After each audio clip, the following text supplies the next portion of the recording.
یقیناً خوف اور کپکپی غیر سے ہوتی ہے۔ اے غمگین، کوئی شخص اپنے آپ سے نہیں ڈرتا ہے۔ وہ فلسفی اس ڈر کو وہم بتاتا ہے۔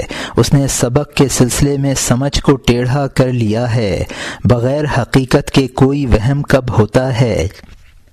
کوئی کھوٹا بغیر صحیح کے کب چلتا ہے؟ سچائی کے بغیر جھوٹ کے دام کب اٹھتے ہیں؟ دونوں جہان میں ہر جھوٹ سچ سے بنا ہے۔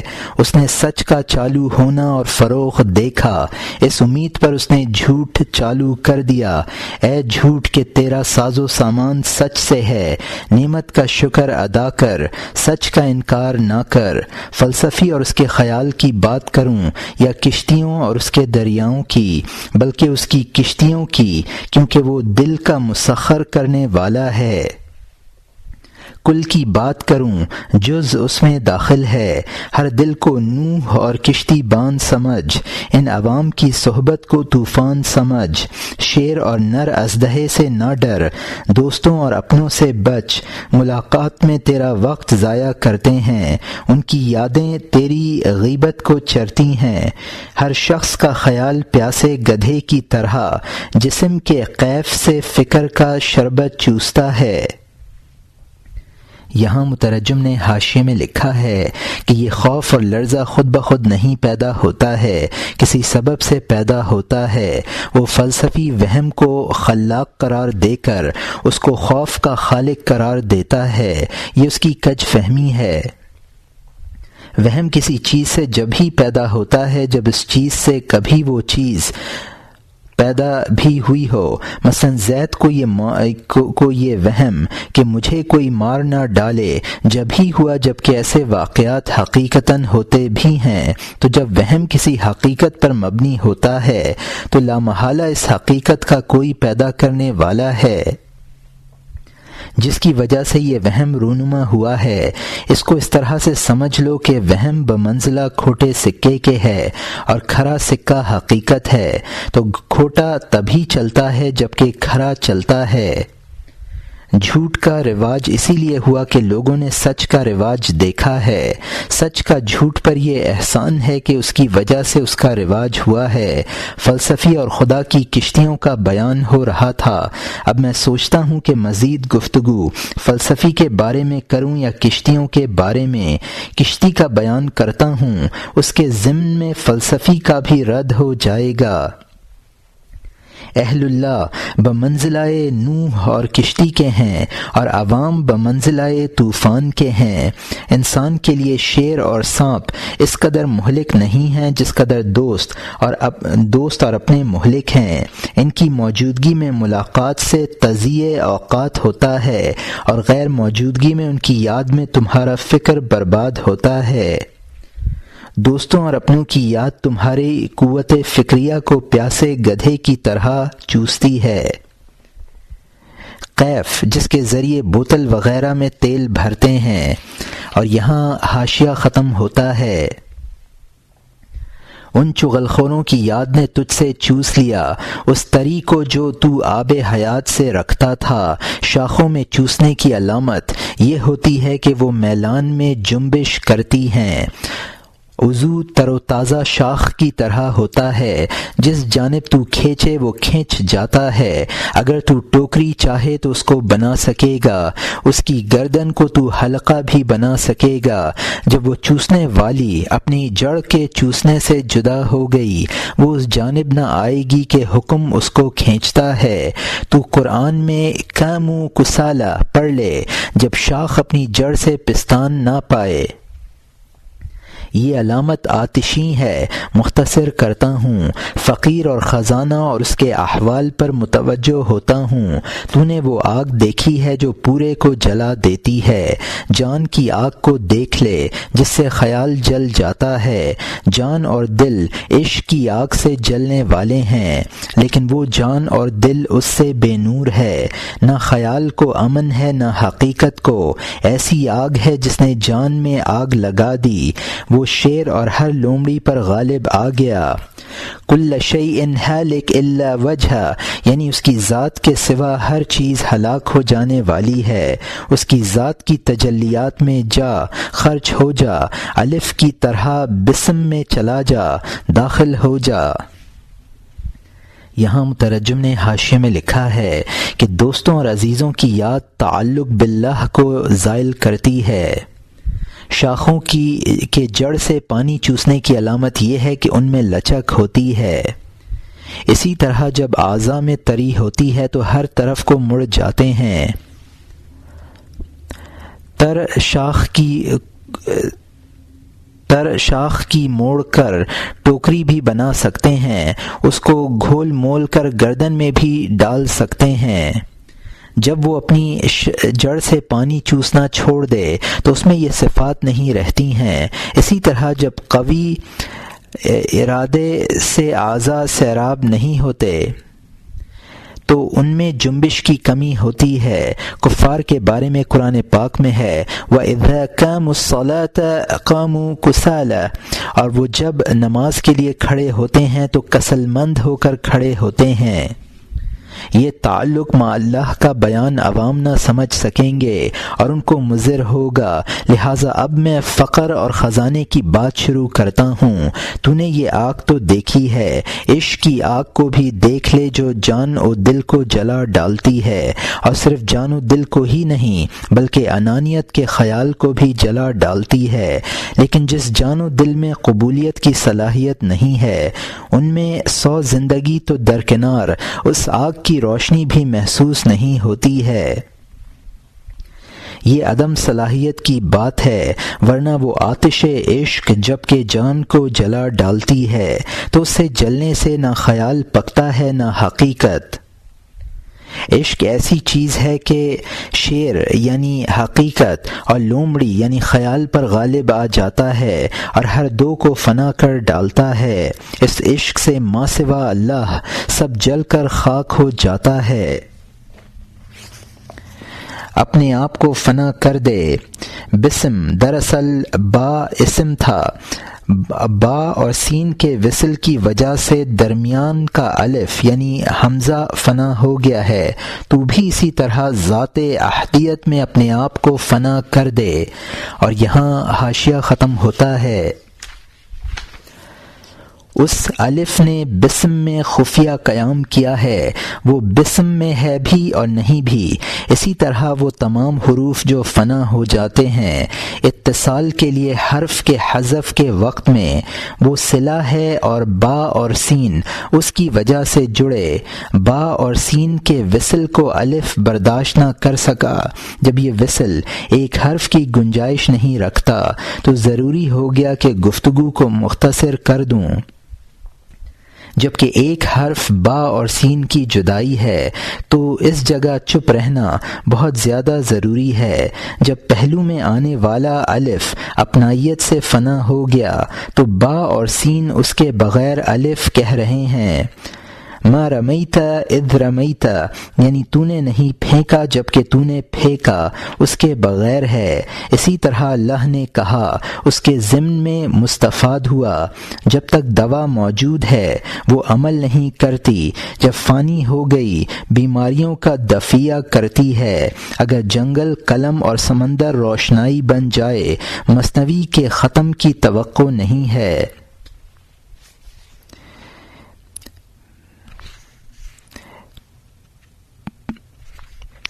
پتھیے کا سانچہ جب مٹی تک ہے اس کے شیروں کی تختی بھی میسر رہے گی۔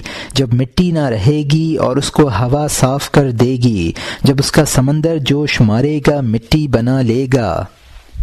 یہاں مترجم نے حاشیے میں لکھا ہے وہ حمزہ جو بسم میں پوشیدہ ہو گیا معنی کے اعتبار سے موجود ہے اور لفظوں کے اعتبار سے معدوم ہے۔ تو بھی اسی طرح اس ذات میں فنا ہو جا، یعنی حسی اعتبار سے تو تیرا وجود رہے اور ذہنی اعتبار سے نہ رہے۔ وہ حمزہ وصل تھا۔ جب با اور سین کا وصل ہوا تو وہ وصل اس حمزہ کو برداشت نہ کر سکا۔ جب وصل ایک حرف کو بھی برداشت نہیں کرتا تو میرا وصل باللہ میری تقریر کو کیسے برداشت کرے گا؟ تو یہ میری تقریر اور بیان فنا کے خلاف ہے، لہٰذا مجھے خاموشی اختیار کرنی چاہیے۔ جب حمزہ کا وجود با اور سین کے وصل سے مانے ہے تو مقام فنا میں پہنچ کر خاموشی ضروری ہے۔ بولنا وجود کے آثار میں سے ہے جو فنا کے منافی ہے۔ جب حمزہ نے خود کو فنا کر دیا تو اب با اور سین اس کو بتا رہے ہیں۔ اسی طرح جب بندہ فانی فی ذات اللہ ہو جائے گا تو اس کو بقا بذات اللہ حاصل ہو جائے گی۔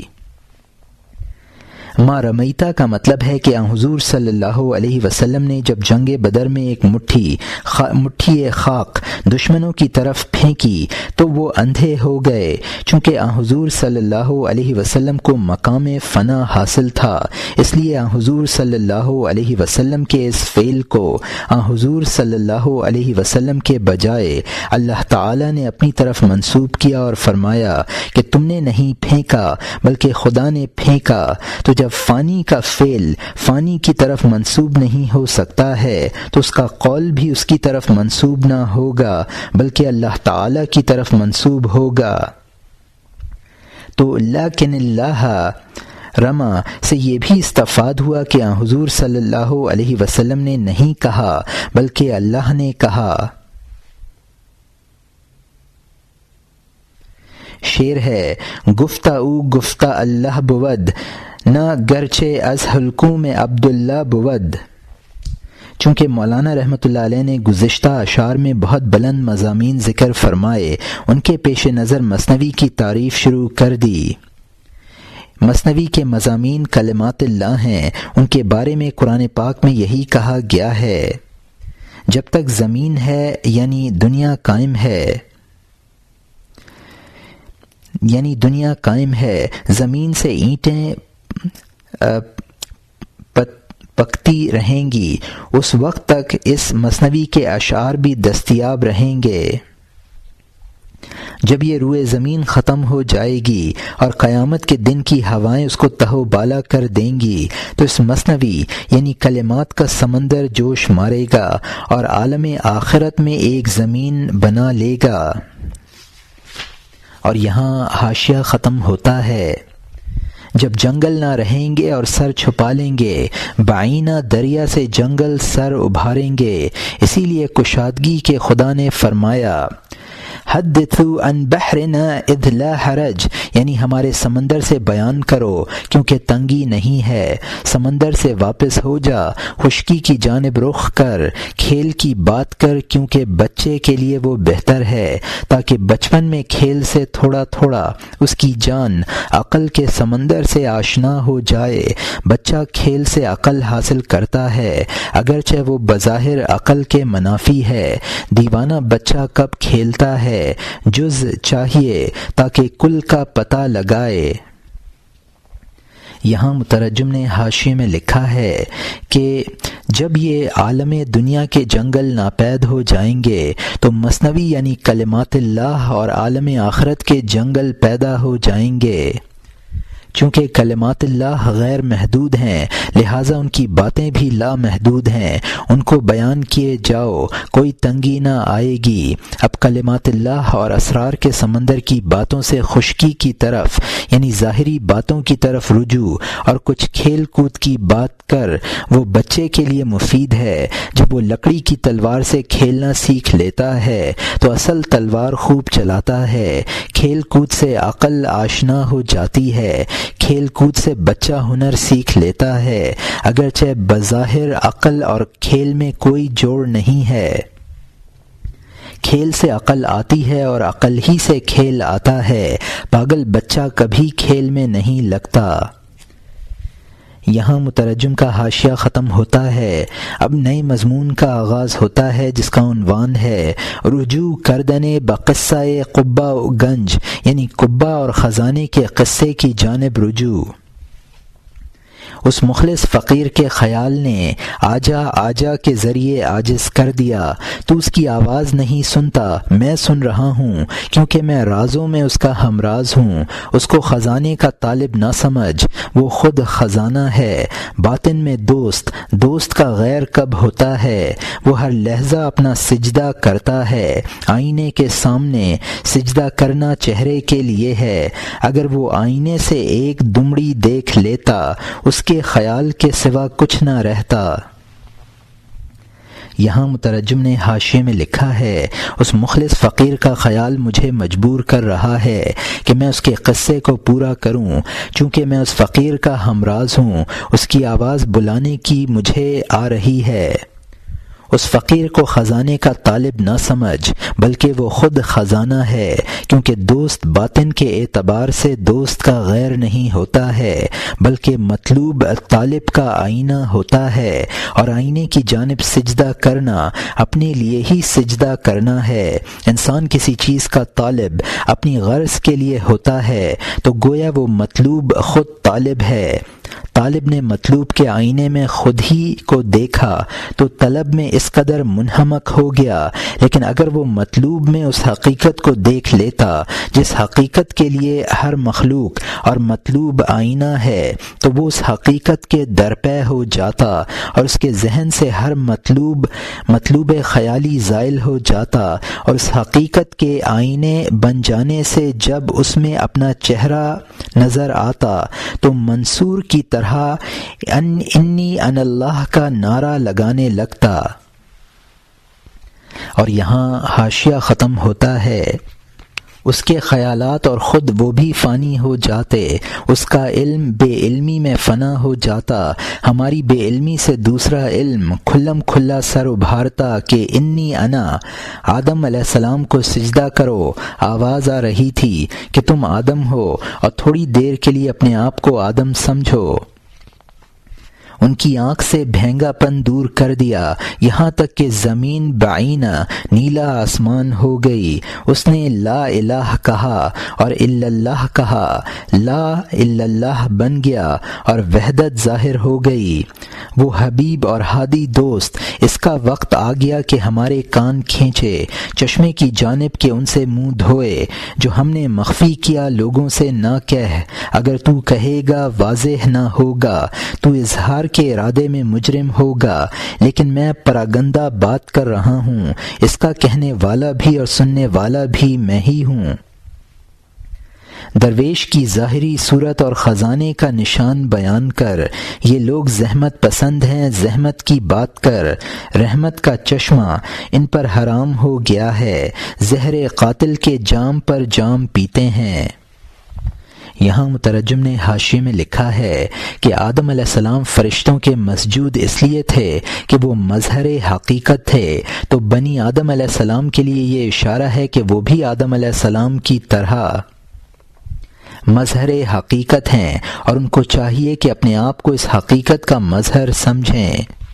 اللہ تعالیٰ نے فرشتوں کی آنکھ سے بھینگا پن دور کر دیا اور انہوں نے آدم کی مٹی کو اس طرح محیط انوار دیکھا جس طرح فلک محیط انوار ہے۔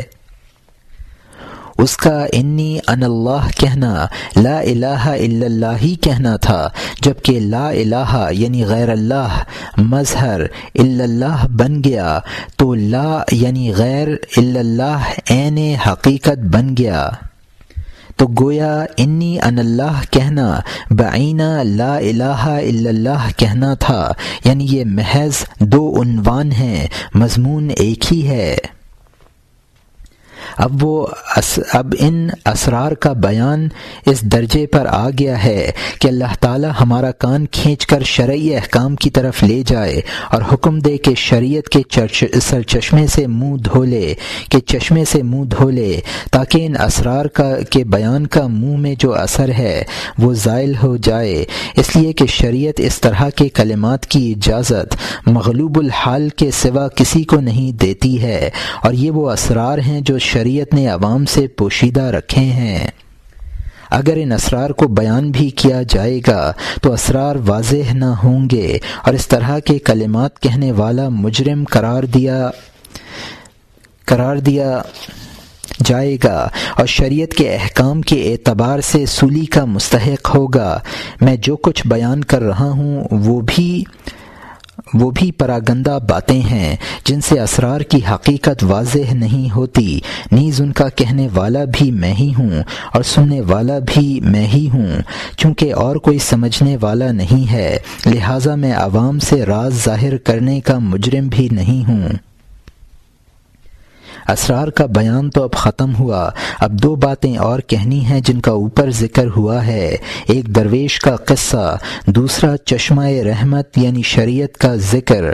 عوام کو وہی باتیں پسند ہیں جن کا ذکر غیر خدا کا ذکر ہے اور وہ ہمارے لیے تکلیف دہ ہیں، لیکن عوام کا چونکہ یہ مزاج بن گیا ہے لہٰذا مجبوراً ہمیں اس طرح کے قصے بیان کرنے پڑ رہے ہیں۔ چشمہ رحمت سے یہاں مراد شریعت کی باتیں ہیں، شریعت کی باتیں ان عوام نے اپنے اوپر حرام کر لی ہیں، اور دوسرے قصے جو زہر ہیں اس کے عادی ہو گئے ہیں۔ اور یہاں حاشیہ ختم ہوتا ہے۔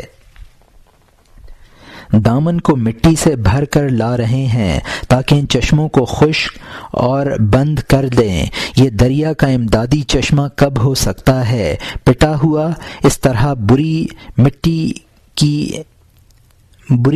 کی کھٹی سے، لیکن بری مٹی کی گھٹی سے، لیکن وہ کہتا ہے تمہارے اعتبار سے میں بند ہوں، تمہارے علاوہ میں ابد سے وابستہ ہوں۔ مطلوب کے بارے میں وہ الٹی قوم ہے، مٹی پیتی ہے، پانی کو چھوڑ رکھا ہے۔ یہ لوگ انبیاء کی طبیعت کے ضد ہیں، یہ لوگ اژدہے کو تکیہ گاہ بنائے ہوئے ہیں۔ جبکہ تو نے لوگوں کی آنکھ کے پردے کو سمجھ لیا، تو جانتا ہے کہ تو نے کس چیز سے آنکھ بند کی ہے، تو نے آنکھوں کو بدلے میں کس چیز پر کھولا ہے اپنے لیے۔ ان کو سراسر برا بدلہ سمجھ، لیکن مہربانی کا سورج چمکا ہے، اس نے کرم سے مایوسیوں کو پا لیا ہے، اس نے رحمت سے عجب نرد کھیلی ہے، بعینہ کفر کو رجوع اللہ بنا دیا ہے۔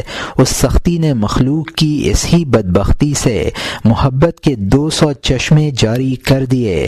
وہ غنچے کو کاٹنے سے سرمایہ عطا کرتا ہے، وہ مہرہ کو سانپ کے لباس عطا کر دیتا ہے، وہ رات کی سیاہی سے دن ظاہر کرتا ہے، وہ تنگ دست کے ہاتھ سے مالداری پیدا کر دیتا ہے۔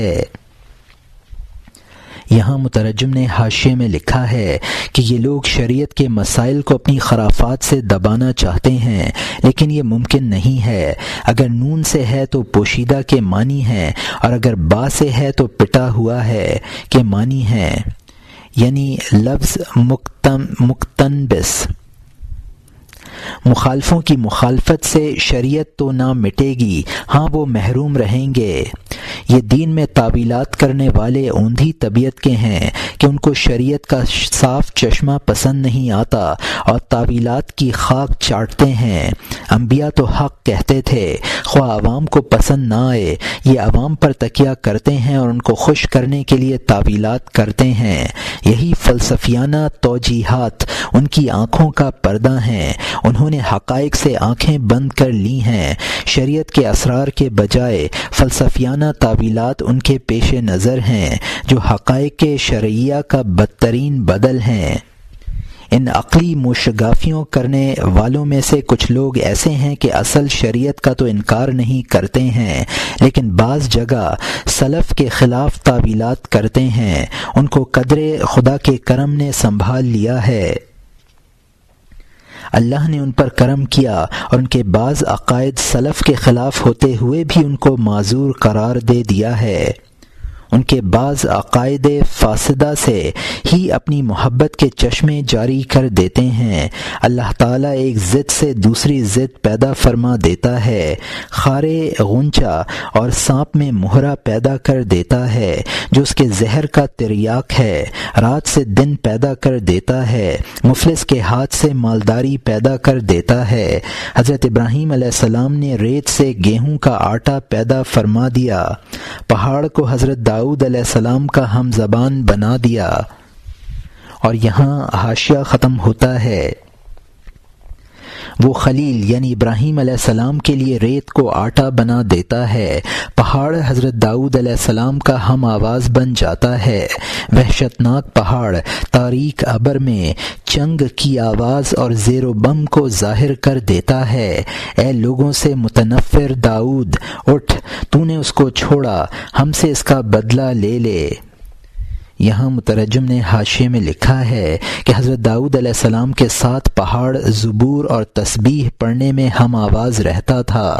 حضرت داؤد علیہ السلام عوام سے گھبرا کر گوشۂ تنہائی میں گئے تو پہاڑ ان کے ہم آواز بنا۔ جب وہ فقیر خزانے کی جستجو میں تھک گیا تو اس نے خدا کی طرف رجوع کیا۔ اور یہاں حاشیہ ختم ہوتا ہے۔ اب نئے مضمون کا آغاز ہوتا ہے جس کا عنوان ہے انابت طالب گنج بحق تعالی بعد از طلب بسیار و عجز و استرار کہ اے ولی الاظہار تو کن پنہا را آشکار، یعنی بہت سے عجز اور مجبوری کے بعد اس خزانے کے طلبگار کا اللہ تعالی کی طرف رجوع کرنا کہ اے ظاہر کرنے کے والی تو اس پوشیدہ کو ظاہر کر دے۔ اس فقیر نے کہا اے رازداں، میں نے اس خزانے کے لیے بیہودہ بھاگ دوڑ کی، دوڑ میں عجلت کرنے والے لالچ اور حرص کے دیوانے، نہ آہستہ روی کو طلب کیا اور نہ آہستگی کو۔ دوڑ میں عجلت کرنے والے لالچ اور حرص کے دیو نے نہ آہستہ روی کو طلب کیا اور نہ آہستگی کو۔ میں نے دیگ میں سے ایک لقمہ نہ حاصل کیا، ہاتھ کالا کر لیا، منہ جلا لیا۔ میں نے نہ کہا جبکہ میں اس میں یقین کرنے والا نہیں ہوں، اس گرہ لگانے والے سے اس گرہ کو کھلواؤں۔ اللہ کے قول کی اللہ سے تفسیر چاہ، اے بیہودہ گو، گمان سے بکواس نہ کر۔ جو گرہ اس نے لگائی ہے وہی اس کو کھولتا ہے، جو مہرہ اس نے بٹھایا ہے وہی اس کو اٹھاتا ہے۔ اگرچہ تجھے اس قسم کا کلام آسان معلوم ہوتا ہے، لدنیا رموز آسان کب ہوتے ہیں۔ اس نے کہا اے خدا، میں نے اس جلد بازی سے توبہ کی، جب آپ نے دروازہ بند کیا ہے آپ ہی دروازہ کھولیے۔ یہاں مترجم نے حاشیے میں لکھا ہے کہ خزانے کی تلاش میں سوائے تکلیف کے کچھ حاصل نہ ہوا۔ میری یہ غلطی تھی کہ تیر پھینکنے کی تفسیر پر یقین نہ ہوتے ہوئے بھی تیری طرف رجوع نہ کیا۔ اللہ تعالیٰ اپنے کلام کی تفسیر خود کر سکتا ہے، چنانچہ قرآن کی تفسیر ہے۔ جو نرو اس نے جس جگہ بٹھائی ہے وہی اس کو اٹھا کر بازی جیت سکتا ہے، دوسرے کی مجال نہیں ہے۔ قرآن پاک کو آسان بھی کہا ہے لیکن اس کے رموز خدا ہی حل کرتا ہے۔ اور یہاں حاشیہ ختم ہوتا ہے۔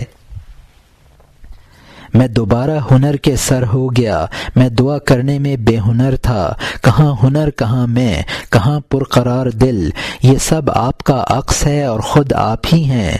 ہر رات کو سونے میں میری تدبیر اور عقل کشتی کی طرح پانی میں ڈوب جاتی ہے، نہ خود میں رہتا ہوں اور نہ وہ ہنر، جسم مردے کی طرح بے خبر پڑا ہوتا ہے۔ تمام رات صبح تک وہ بلندی کا شاہ خود ہی الست کہتا ہے اور خود ہی بلا کہنے والے کہاں ہیں؟ سب کو بہاؤ لے گیا یا ناکے نے سب کو ریزہ ریزہ کر دیا۔ صبح کا وقت جب اپنی جڑاؤ تلوار رات کی تاریکی سے سونتتا ہے، مشرق کا سورج رات کو طے کرتا ہے، یہ ناکہ کھائی ہوئی چیزوں کو اگل دیتا ہے۔ اس ناکے کے معدے سے حضرت یونس علیہ السلام کی طرح نکل کر بو اور رنگ میں ہم پھیل جاتے ہیں۔ مخلوق حضرت یونس علیہ السلام کی طرح تسبیح پڑھنے والی بن گئی کیونکہ ان تاریکیوں میں آرام سے ہو گئی۔ ہر شخص صبح کے وقت کہتا ہے جب رات کی مچھلی کے پیٹ سے باہر آتا ہے کہ اے کریم، اس وحشتناک رات میں تو رحمت کا خزانہ اور اس قدر لذت رکھتا ہے، آنکھ تیز، کان تازہ اور جسم ہلکا ہو گیا، رات کی وجہ سے جو ناکے کی طرح کالی زلفوں والی ہے۔ یہاں مترجم نے حاشیے میں لکھا ہے کہ میں نے دعا اس طرح نہ کی کہ خزانے کا ملنا بھی بلا کسب ہو جاتا اور اس کے تلاش کرنے میں مجھے محنت اور تدبیر کرنی پڑ گئی۔ یہ میری دعا کا قصور تھا۔ انسان ہیچ در ہیچ ہے، جو کچھ ہے خدا کا عکس ہے، بلکہ عین خدا ہے۔ انسان کے ہنر اور تدبیر کا حال تو یہ ہے کہ وہ ہر رات کو غائب ہو جاتا ہے۔ نیند کی حالت میں انسان کے تمام ہنر ختم ہو جاتے ہیں اور وہ ایک مردے کی صورت میں ہوتا ہے۔ صبح تک سب انسان مردہ ہوتے ہیں۔ اللہ تعالیٰ خود ہی سوال کرتا ہے اور خود ہی جواب دیتا ہے، ان میں جواب دینے کی صلاحیت نہیں رہتی ہے۔ صبح کے وقت جب سورج نکلتا ہے انسان کے ہوش و حواس واپس آ جاتے ہیں۔ اب صبح کو انسان بیدار ہو کر پھر دنیا کے رنگ و بو میں منہمک ہو جاتا ہے، جس طرح حضرت یونس علیہ السلام نے فرمایا تھا، لا الہ الا اللہ انت سبحانک۔ ہر انسان اللہ کی تسبیح کرتا ہے۔ انسان کو رات میں سونے سے بڑی راحت حاصل ہوتی ہے، سو کر جب اٹھتا ہے تو یہ تسبیح کرتا ہے۔ خزانے سے حواس کو یہ طاقت ملی ہے، اسی خزانے سے حواس کو یہ طاقت ملی ہے کہ بیداری پر وہ تیز ہو جاتے ہیں اور بدن ہلکا ہو جاتا ہے۔ اور یہاں حاشیہ ختم ہوتا ہے۔ اس کے بعد وحشتناک مقامات سے آپ جیسی ذات کے ہوتے ہوئے کبھی نہ بھاگیں گے۔ موسیٰ نے اس کو آگ سمجھا، وہ نور تھا۔ ہم نے رات کو حبشی سمجھا، وہ حور تھی۔ ہم آنکھ کے سوا کچھ نہیں چاہتے ہیں، منتخب اچھی تیز آنکھ۔ اس کے بعد ہم تجھ سے ایسی آنکھ مانگتے ہیں تاکہ سمندر کو کوڑا کرکٹ نہ چھپائے۔ جادوگروں کی آنکھ جب اندھے پن سے نجات پا گئی، وہ اس ہاتھ پاؤں کے بغیر ہتھیلیاں بجا رہے تھے۔ مخلوق کی آنکھ کا پردہ سوائے اسباب کے کچھ نہیں ہے۔ جو سبب سے لرزے وہ اصحاب دید میں سے نہیں ہے، لیکن اللہ تعالیٰ نے اصحاب اور غیر اصحاب کے لیے دروازہ کھول دیا ہے اور مکان کے صدر تک لے گیا ہے۔ ان کی ہتھیلی میں مستحق اور غیر مستحق غلامی کی قید سے رحمت کے آزاد کردہ ہیں۔ عدم میں ہم مستحق کب تھے کہ ہم اس جان اور اس عقل پر پہنچ گئے؟ اے وہ ذات جس نے غیروں کو دوست بنایا ہے، اور اے وہ کہ جس نے کانٹے کو پھول کا لباس عطا فرمایا ہے، ہماری مٹی کو دوبارہ سرسبز کر دے تا ناچیز کو دوبارہ چیز بنا دے۔ شروع سے اس دعا کا تو نے حکم دیا ہے، ورنہ ایک مٹی کو یہ حوصلہ کہاں ہوتا جب تو نے ہمیں دعا کا حکم دیا ہے۔ اے عجیب، اپنی اس دعا کو مقبول بنا۔ یہاں مترجم نے حاشیے میں لکھا ہے کہ جب وحشتناک رات میں اللہ کی اس قدر رحمتیں مضمر ہیں تو اب خدا کی ذات کے سہارے کسی وحشتناک چیز سے گریز نہ کرنا چاہیے۔ ہر چیز ہمارے خیال کے مطابق نہیں ہوتی۔ حضرت موسیٰ علیہ السلام نے نور کو نار خیال کیا، ہم نے رات کو برا سمجھا جو صحیح نہ تھا۔ سب سے بڑی نعمت صحیح آنکھ ہے جو ہر چیز کو اصلی حالت پر دکھا دے۔ ہمیں اس کی دعا کرنی چاہیے تاکہ ہماری نگاہ صحیح کام کرے اور ہماری نظر کے لیے خس و خاشاک دریا کو نہ چھپا سکے۔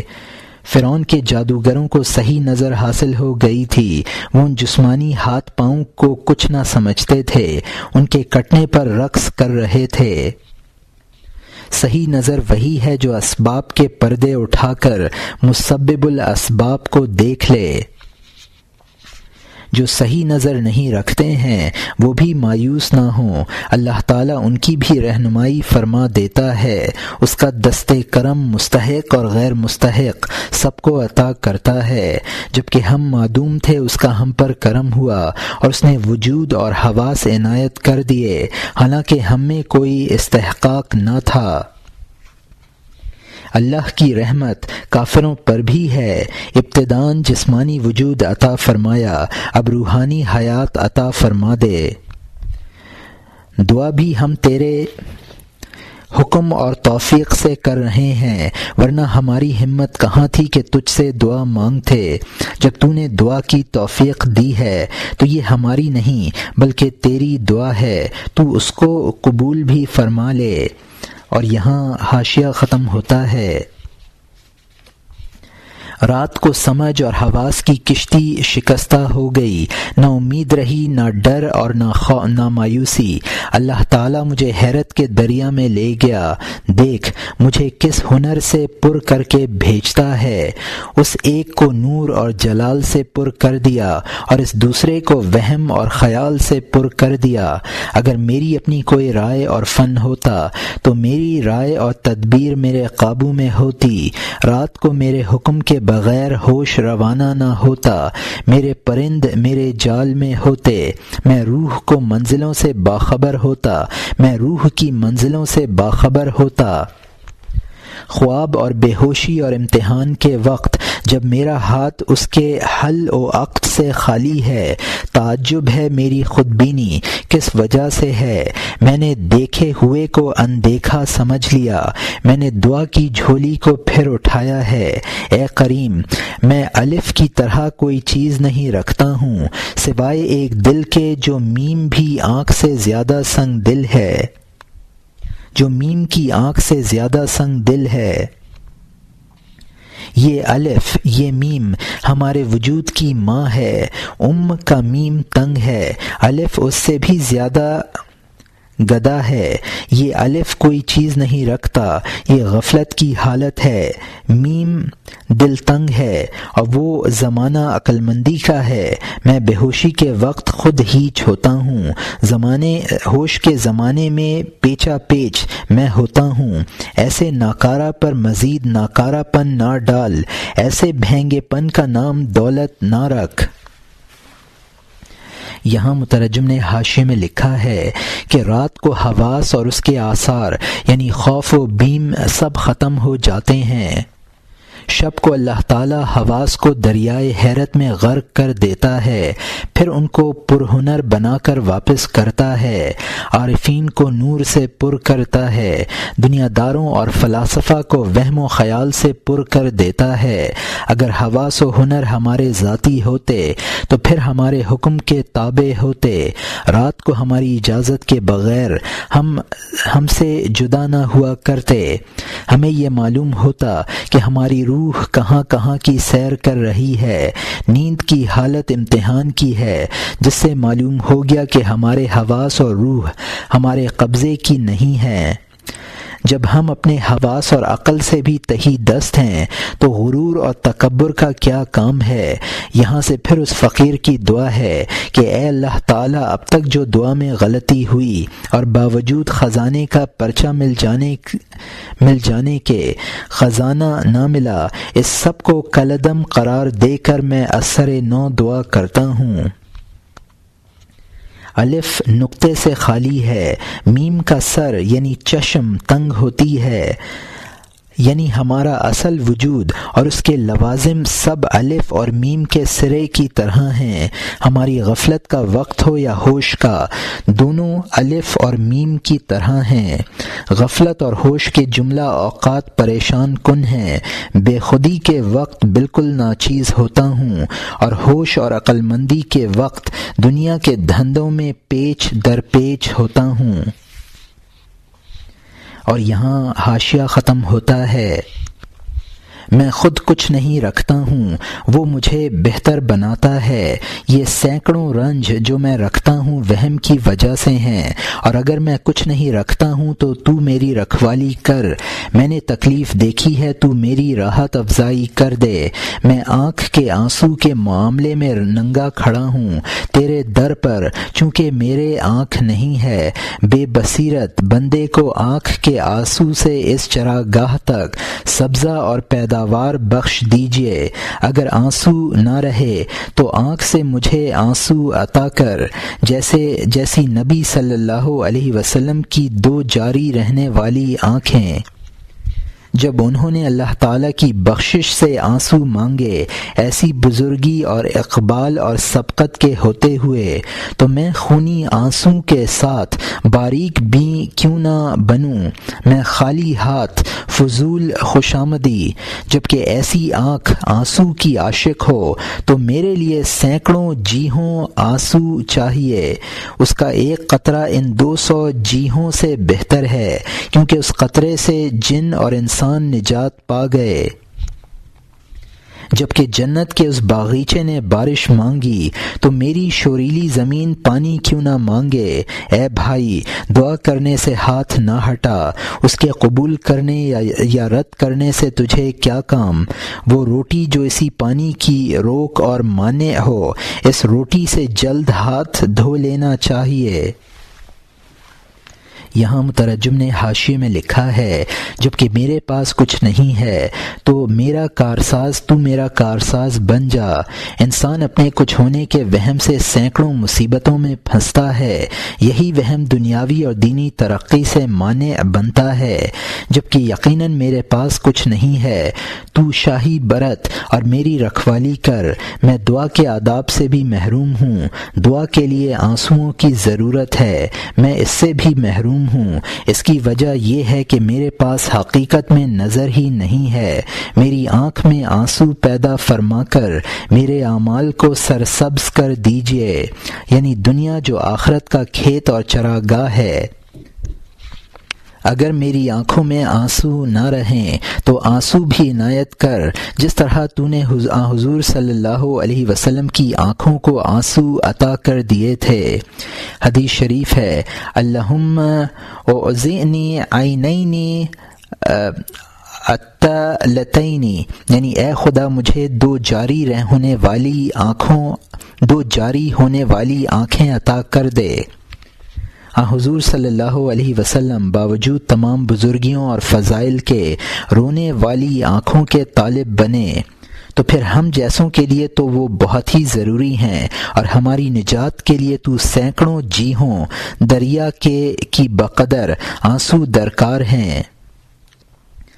حضور صلی اللہ علیہ وسلم کی آنکھ کا ایک آنسو 200 جیہوں برابر آنسوؤں سے افضل ہے، اس لیے کہ اس قطرہ آنسو کے ساتھ جب دعا کی تو جن و انس قیامت میں حساب کتاب کے انتظار سے نجات پا گئے، اور حضور صلی اللہ علیہ وسلم کی اس سلسلے میں شفاعت منظور ہو گئی۔ ایسی صورت میں تو ہمیں 200 جیہوں برابر نہیں بلکہ اس سے بھی زیادہ آنسو درکار ہیں۔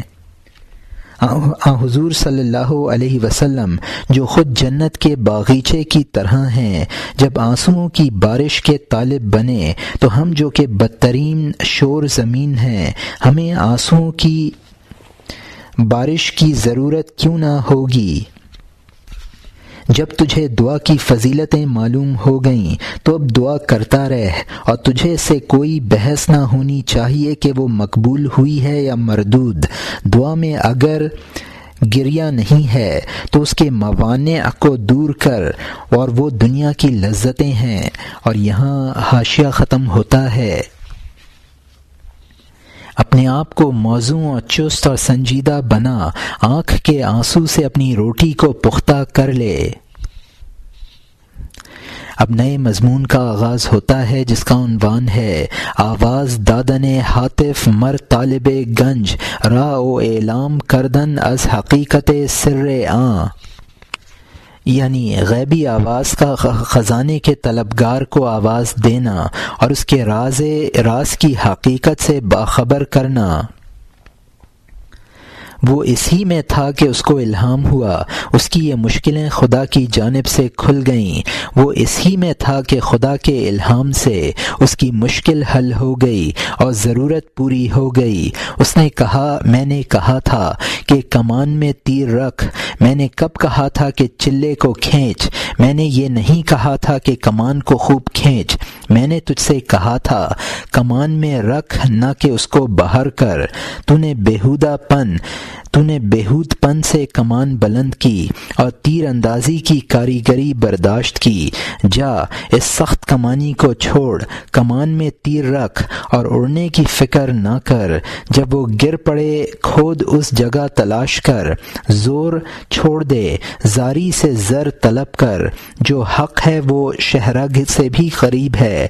تو نے فکر کے تیر کو دور پھینکا، اے وہ جو تیر اور کمان تیار کیے ہوئے ہے۔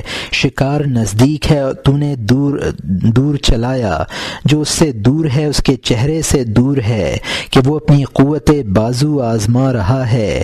جو شخص دور پھینکنے والا ہے وہ زیادہ دور ہے، وہ ایسے خزانے سے زیادہ محروم ہے۔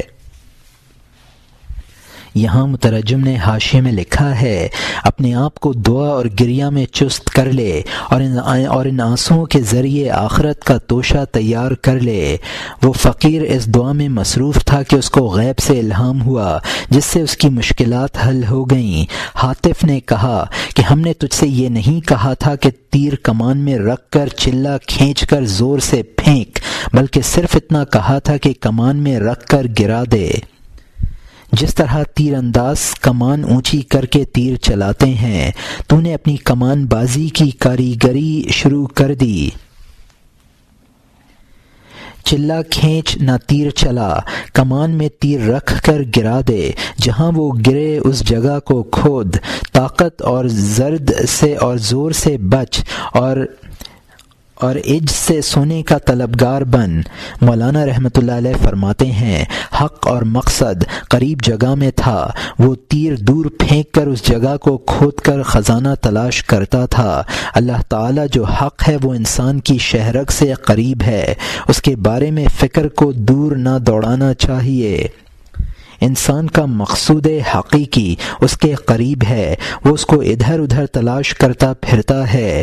جو مقصود کو دور سمجھ رہا ہے وہ مقصود سے بہت دور ہے، وہ اپنی قوت بازو آزما رہا ہے جس سے مقصود حاصل نہ ہوگا۔ جو عقلی تیر چلاتا ہے وہ مقصود سے زیادہ دور ہوتا ہے۔ اور یہاں حاشیہ ختم ہوتا ہے۔ فلسفی نے خود کو غور و فکر سے مار ڈالا، اس سے کہہ دے کہ اس کی خزانے کی جانب پشت ہے، اس سے کہہ دے کہ وہ جتنا دوڑتا ہے دل کی مراد سے زیادہ جدا ہو رہا ہے۔ اس شاہ نے جاہدو فینا کہا ہے، اے بے قرار، اس نے جاہدو عنا نہیں کہا ہے۔ یہاں مترجم نے حاشیے میں لکھا ہے کہ اللہ تعالیٰ کی تلاش میں فلسفی کا بھی یہی حال ہے۔ اس سے کہہ دو کہ مقصود کی طرف اس کی پشت ہے، اس سے کہہ دو کہ وہ جس قدر دوڑے گا مقصد سے دور ہوتا جائے گا، کیونکہ مقصود کی طرف اس کی پشت ہے۔ جاہدو کا مطلب ہے کہ قرآن پاک نے اللہ تعالیٰ کی صحیح طور پر طلب کرنے والوں کے لیے اللہ کا فرمان نقل کیا ہے، جاہدو فینا، یعنی ہماری طرف آنے میں جو کوشش کرتے ہیں۔ جاہدو عنا کا مطلب ہے، یعنی اللہ تعالیٰ نے یہ نہیں فرمایا کہ ہماری جانب سے جانے میں کوشش کرتے ہیں۔ اور یہاں حاشیہ ختم ہوتا ہے۔ اس نے جس قدر خلاصی کی زیادہ جستجو کی، وہ بچاؤ کی جگہ سے پہاڑ کی جانب زیادہ جدا ہو گیا۔ کنعان کی طرح جو حضرت نوح علیہ السلام کی ذات سے بھاگا، بڑے پہاڑ کی چوٹی کی بلندی پر اس نے جس قدر خلاصی کی زیادہ جستجو کی، وہ بچاؤ کی جگہ سے پہاڑ کی جانب زیادہ جدا ہو گیا۔ جیسا کہ یہ فقیر خزانہ اور کان کی خاطر ہر صبح کو زیادہ سخت کمان تلاش کرتا، ہر وہ کمان جس کو وہ زیادہ سخت پکڑتا خزانے اور پتہ سے زیادہ بدبخت بنتا۔ زمانے میں یہ مثال جان کے قابل ہے۔ نادان کی جان تکلیف کے لائق ہے، کیونکہ جاہل نے استاد سے ذلت محسوس کی، لا محالہ وہ گیا اور اس نے نئی دکان کھول لی۔ وہ دکان جو فن کے استادوں سے اوپر ہے، وہ گندی بچھوؤں اور سانپ بھری ہے۔ تو دکان کو جلد ویران کر دے اور پلٹ سبزہ اور چمن اور نہر کی جانب، نہ کہ کنعان کی طرح جس نے تکبر اور جہالت سے بچانے والے پہاڑ کو کامیابی کی کشتی بنایا۔ یہاں مترجم نے حاشیے میں لکھا ہے، ایسی ہی بری کوشش کی مثال حضرت نوح علیہ السلام کا لڑکا کنعان ہے، جس نے حضرت نوح علیہ السلام کی کشتی میں بیٹھنے سے ذلت محسوس کی اور طوفان سے بچاؤ کے لیے پہاڑ کی چوٹی کی طرف بھاگا۔ وہ جس قدر کوشش کر رہا تھا بچاؤ کی جگہ سے دور ہو رہا تھا جو حضرت نوح علیہ السلام کی کشتی تھی۔ کنعان اس فقیر کی طرح تھا جو ہر روز ایک سخت کمان تلاش کرتا اور اس سے تیر پھینکتا اور خزانے سے زیادہ دور ہو جاتا۔ مقصد سے دور ہونے کی وجہ اس مثال سے سمجھ میں آئے گی جو جان میں رکھنے کے قابل ہے کہ کوئی شاگرد استاد سے ذلت محسوس کرنے لگے اور اپنی دکان خود کھول بیٹھے، ظاہر ہے ایسا شاگرد مقصد سے دور ہو جائے گا۔ ایسے شاگرد کی دکان ہنر سے خالی ہوگی اور نقصان رساں ہوگی۔ اس سے معلوم ہوا کہ مقصد تک پہنچنے کا راستہ اہل حق کا اتباع ہے۔ ایسے شاگرد کو چاہیے کہ فوراً اپنی دکان کو ویران کر دے اور استاد کی شاگردی اختیار کر کے پھلے پھولے۔ کنعان کی طرح نہ بنے کہ اس نے سیدھا راستہ چھوڑ کر غلط راستہ اختیار کیا۔ اور یہاں مترجم کا حاشیہ ختم ہوتا ہے۔ اس کا تیر اندازی کا فن پردہ بنا اور وہ مقصد اس کی جیب میں موجود تھا۔ اے مخاطب، بہت سے علم اور ذہانتیں اور سمجھداری سالک کے لیے چھلاوا اور راہزن بنی ہیں۔ اہل جنت زیادہ تر بھولے ہیں، جبھی تو فلسفی کے شر سے محفوظ رہتے ہیں۔ اپنے آپ کو فضول اور فضیلت سے عاری کر لے تاکہ ہر وقت تجھ سے رحمت نازل ہو۔ ذہانت تواضع اور عاجزی کی ضد ہے۔ ذہانت چھوڑ اور بھولا پن اختیار کر۔ ذہانت کو سوہاں سائی کی جال اور حرص کو گانتی سمجھ، پھر ذہانت کو پاک باز کیا چاہے گا۔ ذہین کاریگری پر بس کرنے والے ہو گئے، بھولے کاریگری سے کاریگر میں پہنچ گئے، کیونکہ چھوٹے بچے کے لیے ماں دن میں بغل میں لیے ہوئے ہاتھ اور پاؤں کی طرح ہوتی ہے۔ یہاں مترجم نے حاشیے میں لکھا ہے، اس فقیر کو اس کی تیر اندازی کے علم نے ہی خزانے سے دور رکھا، ورنہ خزانہ بالکل اس سے قریب تھا۔ مذموم ذہانت تباہ کن ہے اور مطلوب سے دور کرتی ہے۔ حدیث شریف ہے، مومن فر کریم، مومن بھولا بھالا شریف ہوتا ہے۔ نیز مشہور مثل ہے، اہل الجنتی بدل، یعنی جنتی بھولے ہوتے ہیں۔ ایسی مذموم ذہانت سے اپنے آپ کو بچا لے، پھر تجھ پر رحمت نازل ہوگی۔ انسان کو ایسی غلط ذہانت اور چالاکی کو چھوڑ کر بھولا پن اختیار کرنا چاہیے۔ یہ ذہانت سوہان روح ہے۔ مذموم ذہین دنیا میں الجھ کر رہ جاتے ہیں اور بھولے آدمی صانع یعنی خدا تک پہنچ جاتے ہیں۔ جس طرح نادان بچے کے لیے ماں ہاتھ پاؤں کا کام کرتی ہے، اسی طرح بھولے مومن کی خدا دستگیری فرماتا ہے۔ اور یہاں حاشیہ ختم ہوتا ہے۔ اب نئے مضمون کا آغاز ہوتا ہے جس کا عنوان ہے داستان آن سہ مسافر مسلمان او ترسا او جہود آن کا بمنزل قوت یافتند ترسا او جہود سیر بودند گفتند آن قوت را فرد اخوریم مسلمان سائم بود او گرسنا ماندازاں کے مغلوب بود، یعنی تین مسافروں نصرانی اور یہودی اور مسلمان کا قصہ۔ ان کو راستے میں کھانے کو ملا۔ نصرانی اور یہودی پیٹ بھرے تھے، انہوں نے کہا کہ کھانا کل کھائیں گے۔ مسلمان روزے دار بھوکا رہا کیونکہ وہ عاجز تھا۔ اے بیٹا، یہاں ایک حکایت سن لے تاکہ تو ہنر میں آزمائش میں نہ پڑے۔ اس یہودی اور مومن اور عیسائی نے سفر میں ہمراہی اختیار کی۔ ایک مومن دو گمراہوں کے ہمراہ ہو گیا۔ جس طرح عقل، نفس اور شیطان کے ساتھ مرغز کا رہنے والا اور رے کا رہنے والا سفر میں ہمراہ اور شریک دسترخوان ایک دوسرے کے سامنے ہو جاتے ہیں۔ رات میں ایک جگہ مل کر پڑاؤ کیا۔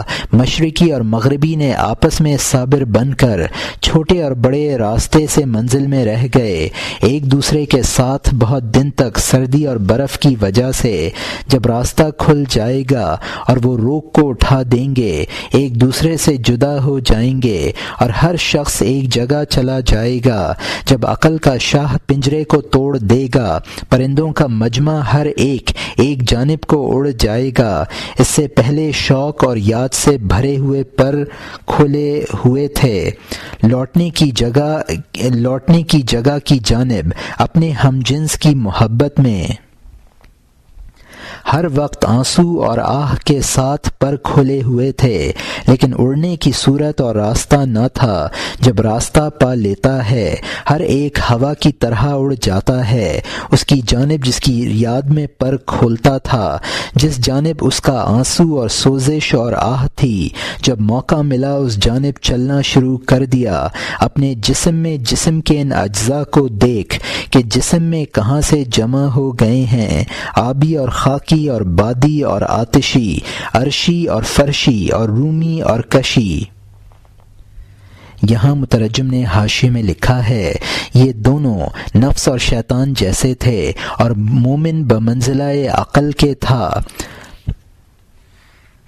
یہ جوڑا ایسا ہی تھا جیسا کہ ایک پنجرے میں بے جوڑ پرند جمع ہو جاتے ہیں یا قید خانے میں مختلف قسم کے آدمی یکجا ہو جاتے ہیں، ایسا بھی اتفاقاً ہو جاتا ہے۔ یہی مثال اس عالم دنیا میں انسانوں کی ہے۔ راستہ کھلنے پر پڑاؤ کے مسافر اپنی اپنی راہ اختیار کر لیتے ہیں۔ پنجرہ کھلنے پر پرند اپنے ہم جنس کی طرف اڑ جاتا ہے۔ پنجرے میں واپسی کی جگہ کے شوق میں پرندے پھڑپھڑاتے ہیں۔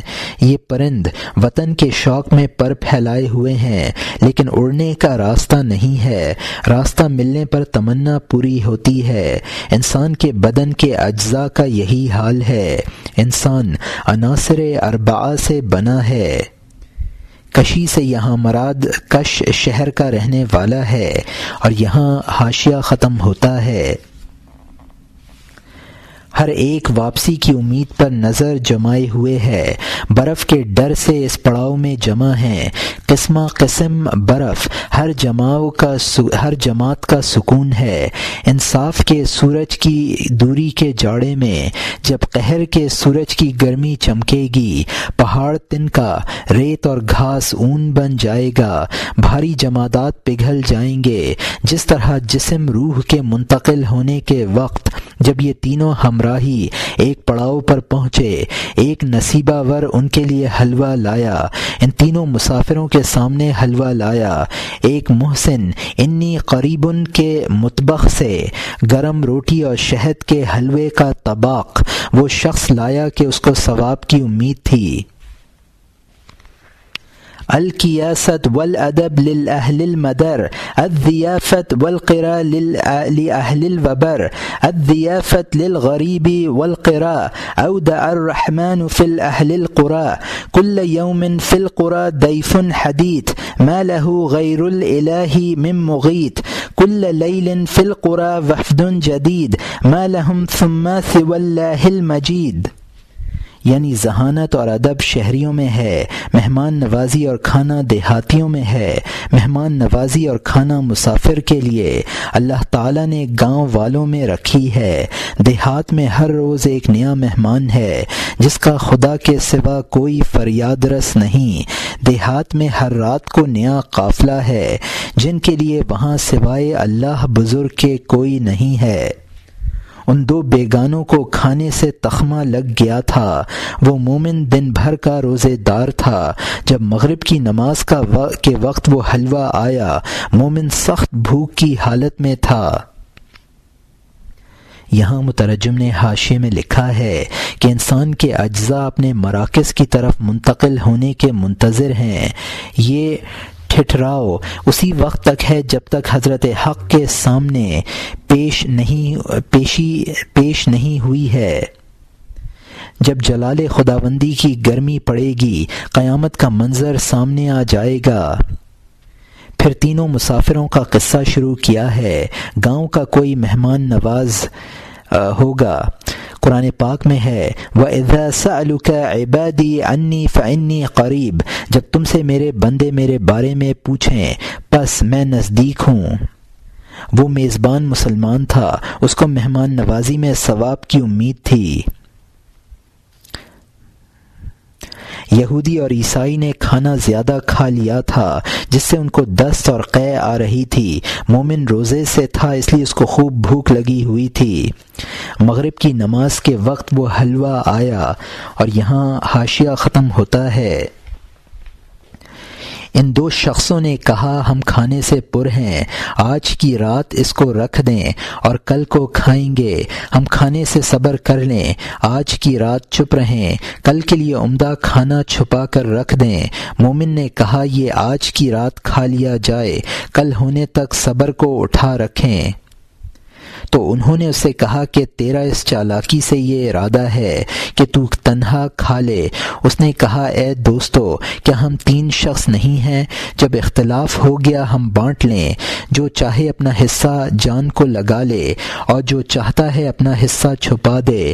ان دونوں نے اس سے کہا کہ بانٹنے سے درگزر کر، قسام جہنمی ہے، حدیث سن لے۔ اس نے کہا قسام وہ ہوتا ہے جس نے اپنے آپ کو خواہش نفسانی پر تقسیم کر دیا، نہ کہ خدا پر۔ تو خدا کی ملکیت اور سب اسی کا حصہ ہے، تو دوسرے کو حصہ دیتا ہے، تو 2 کہنے والا ہے۔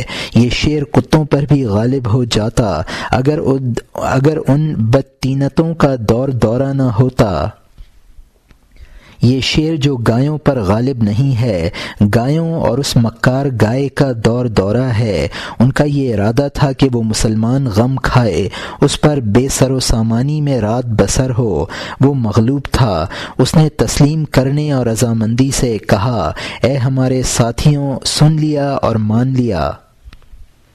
یہاں مترجم نے حاشیے میں لکھا ہے کہ کھانا پیٹ میں زیادہ بھرا ہوا تھا۔ مومن نے کہا کہ حلوہ آج کھا لیا جائے، صبر کل کے لیے رکھ دیا جائے۔ ان دونوں نے کہا کہ تیرا مقصد تنہا خوری ہے، کیونکہ ہم تو اس وقت نہیں کھا سکتے۔ مومن نے کہا میں تنہا سب نہیں کھانا چاہتا، بلکہ چاہتا ہوں کہ تقسیم کر لیا جائے۔ القطاع فی النار، یعنی بانٹنے والا جہنمی ہے۔ اگر یہ حدیث ہے تو اس کا مطلب وہ نہیں ہے جو ان دونوں نے مراد لیا، بلکہ صحیح مطلب وہ ہے جو مومن نے بیان کیا۔ انسان اللہ کی ملک ہے۔ اب اگر وہ اپنے آپ کو اور اپنے افعال کو تقسیم کرے، کچھ خدا کے لیے اور کچھ کسی دوسرے کے لیے، تو گویا وہ مشرک ہے۔ مومن کی یہ روئے زمانی گئی اور وہ غالب نہ آیا۔ ان دونوں کا مقصد یہ تھا کہ مومن رات کو بھی بھوکا رہے۔ مومن ایک تھا اور وہ 2 تھے، مجبوراً اس نے ان کا کہنا مان لیا۔ اور یہاں حاشیہ ختم ہوتا ہے۔ پھر وہ اس رات سو گئے اور بیدار ہوئے۔ صبح کو اپنے آپ کو آراستہ کیا، انہوں نے چہرہ اور منہ دھویا، اور ہر ایک وظیفے میں ایک راہ اور مسلک رکھتا تھا۔ تھوڑی دیر ہر ایک متوجہ ہوا، اپنے وظیفے کی طرف اللہ تعالیٰ کی مہربانی کا طالب تھا۔ مومن اور عیسائی اور یہودی اور کافر اور آتش پرست، سب کا رخ سلطان معظم کی طرف ہے۔ مومن اور عیسائی اور یہودی اور نیک اور بد، سب کا رخ خدا کی جانب ہے۔ پھر پتھر اور مٹی اور پہاڑ اور پانی کا پوشیدہ طور پر خدا کی طرف رجوع ہے۔ اس بات کا خاتمہ نہیں ہے۔ تینوں دوستوں نے دوستانہ ایک دوسرے کی طرف رخ کیا۔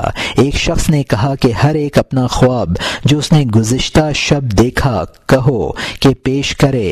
جس کا خواب اچھا ہو اس کو وہ کھا لے، گھٹیا کا حصہ بڑھیا لے جائے۔ جو عقل میں برتر ہو اس کا کھا لینا سب کا کھا لینا ہوگا۔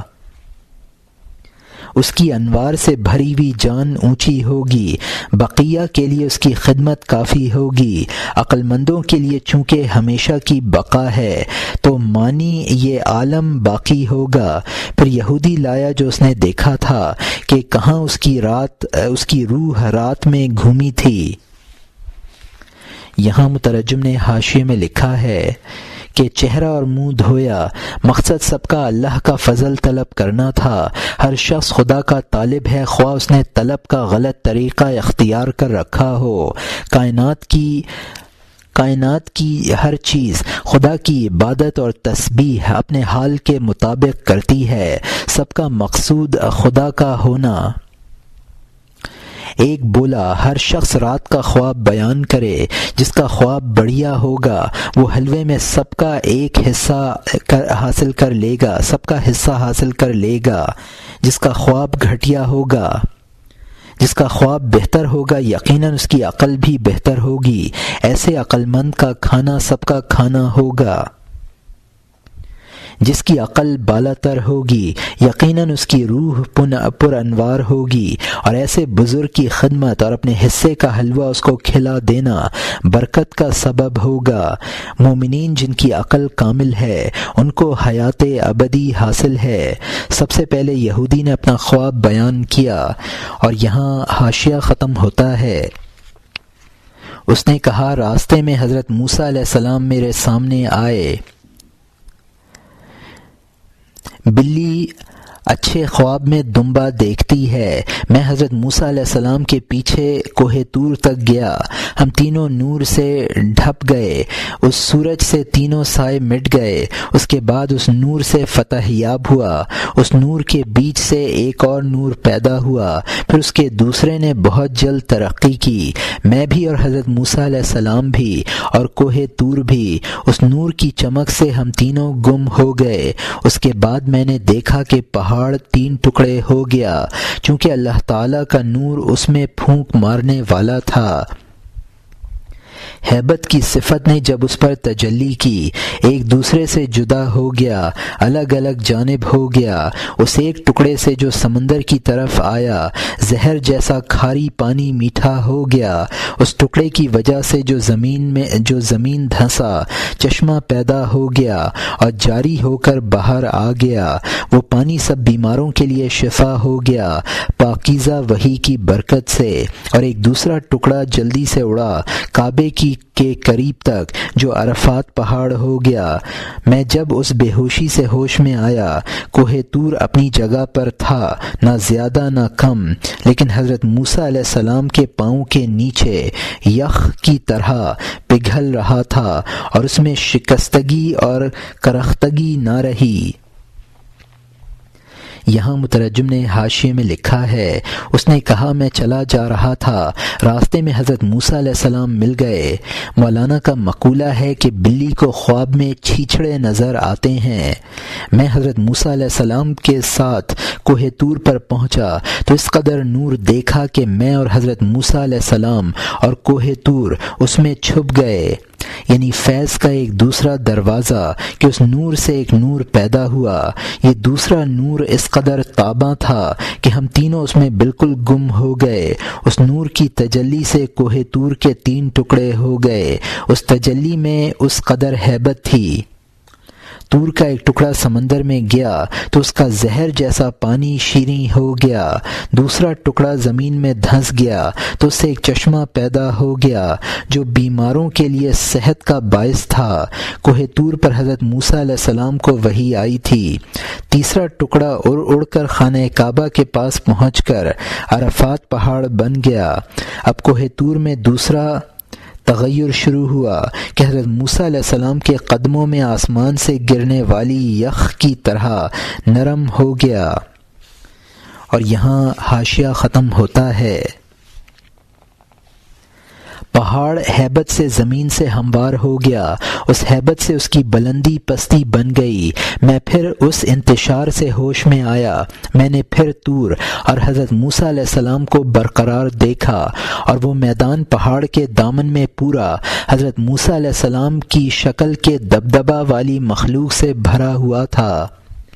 ان کی لاٹھی ان کی کفنی کی طرح سب خوشی خوشی طور کی جانب روانہ ہیں، سب دعا میں ہاتھ پھیلائے ہوئے ہیں، مل کر ارینی کا ترانہ بنائے ہوئے ہیں۔ پھر وہ بے ہوشی جب جلد مجھ سے چلی گئی، مجھے ہر ایک کی صورت دوسری طرح کی دکھائی دی۔ وہ دوستی والے نبی تھے۔ نبیوں کا اتحاد میری سمجھ میں آ گیا۔ پھر میں نے عجیب فرشتے دیکھے، ان کی صورتیں برف کے جسموں کی تھی۔ مدد مانگنے والے فرشتوں کی ایک دوسری جماعت تھی، ان سب کی صورت آتشی تھی۔ وہ یہودی شخص اسی طرح سے کہہ رہا تھا، بہت سے یہودی ہیں جن کا انجام اچھا ہوا ہے، کسی کافر کو ذلت سے نہ دیکھو، کیونکہ اس کے مسلمان ہو کر مرنے کی امید ہے۔ اس کی عمر کے خاتمے کا تجھے کیا پتہ، اگر تو اس سے فوراً منہ پھیرتا ہے۔ اس کے بعد عیسائی نے بات شروع کی کہ مجھے خواب میں حضرت مسیح علیہ السلام نظر آئے۔ میں ان کے ساتھ چوتھے آسمان پر پہنچا جو دنیا کے سورج کا مرکز اور ٹھکانہ ہے۔ آسمان کے قلعوں کے عجائب کو خود کوئی نسبت نہیں ہے دنیا کے عجائب کے ساتھ۔ اے فخر فرزنداں، ہر شخص جانتا ہے کہ آسمان کا حال زمین سے بڑھا ہوا ہوتا ہے۔ یہاں مترجم نے حاشیے میں لکھا ہے، اس کے بعد پھر میرے حواس درست ہوئے تو حضرت موسیٰ علیہ السلام اور کوہ طور کو اصل حالت پر دیکھا، لیکن اب یہ عجیب بات دیکھی کہ اس کوہ کا دامن عجیب مخلوق سے پر ہے۔ ہر شخص کے ہاتھ میں حضرت موسیٰ علیہ السلام کا سا عصا اور اس کے بدن پر حضرت موسیٰ علیہ السلام جیسا خرقہ ہے، اور وہ سب خرامہ خرامہ کوہ طور کی طرف جا رہے ہیں۔ حضرت موسیٰ علیہ السلام نے کوہ طور پر دعا کی تھی، ارینی کیف تحیی الموتى، یعنی اے خدا مجھے دکھا دے تو مردوں کو کس طرح زندہ کرتا ہے۔ اب میں یہ سمجھا کہ یہ انبیاء کا مجمع تھا، اور اس سے میں سمجھ گیا کہ انبیاء سب اپنی دعوت میں متحد ہیں۔ پھر مجھے فرشتوں کی ایک ایسی جماعت نظر آئی جیسے وہ برف کے بنے ہوئے ہوں۔ فرشتوں کی ایک دوسری جماعت بھی تھی جو آتشی معلوم ہوتی تھی۔ اس خواب پر تعجب نہ کرو، ہو سکتا ہے اس یہودی کا انجام اور خاتمہ بہتر حالت میں ہوا ہو، اور اس نے مرتے وقت شرک وغیرہ سے توبہ کر لی ہو۔ کسی کافر کے بارے میں بھی حتمی طور پر کچھ نہیں کہا جا سکتا۔ ہو سکتا ہے کہ اس کو آخر میں توبہ میسر آ گئی ہو۔ اس یہودی کے بعد عیسائی نے اپنا خواب بیان کیا کہ مجھے حضرت مسیح علیہ السلام خواب میں نظر آئے۔ حضرت مسیح علیہ السلام کا چوتھے آسمان پر ہونا عوام کا خیال ہے، حدیث سے ان کا دوسرے آسمان پر ہونا ثابت ہے۔ سورج کا چوتھے آسمان میں ہونا بھی محض ایک تخمینہ ہے۔ بظاہر آسمانی چیزیں زمین کی چیزوں سے بڑھیاں ہیں۔ عیسائی نے یہ کہہ کر کہ سب جانتے ہیں کہ آسمان کی چیزیں زمین کی چیزوں سے افضل اور اعلیٰ ہیں، اپنے خواب کو اعلیٰ اور اپنے آپ کو حلوے کا مستحق قرار دیا۔ اور یہاں حاشیہ ختم ہوتا ہے۔